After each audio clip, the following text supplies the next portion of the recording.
کمیته ولایت‌های فوق‌العاده تاجیکستان درباره باز یک حادثه ناخوش هنگام چوکرچینی و از کو افتیدن و به هلاکت رسیدن ساکنان خبر داد.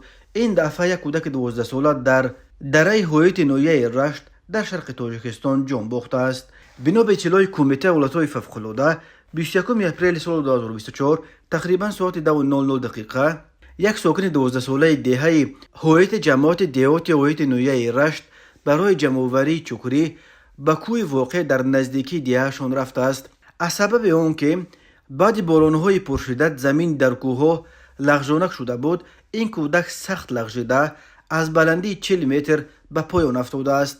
در نتیجه برخوردهای سخت به سنگ و ریگ کوه کودک جراحت‌های زیاد برداشته و در بیمارستان بستری کرده شد، ولی طبیبان او را از مرگ نجات داده نتوانستند.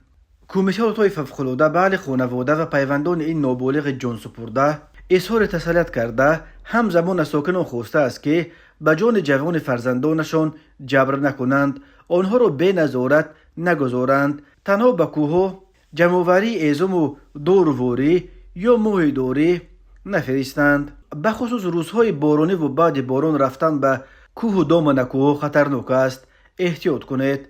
تاکید شده است در مراجعتنامه کمیته ولایت‌های فوق‌العاده. در روزهای آخر این علاقه دومین حالت رسانه‌ای شده هلاکت ساکنان تاجیکستان هنگام چوکرچینی است.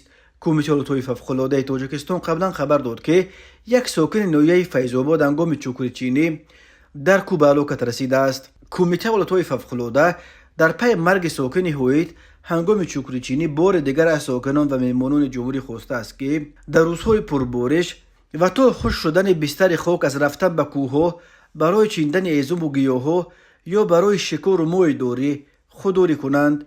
به هشدارها و آگاهی‌های کمیته بی‌پروایی نشان ندهید. قاعده‌های بی‌خطری را قطعاً رعایت کنید. تاکید شده است در مراجعتنامه کمیته ولایت‌های فوق‌العاده به ساکنان و مهمانان تاجیکستان.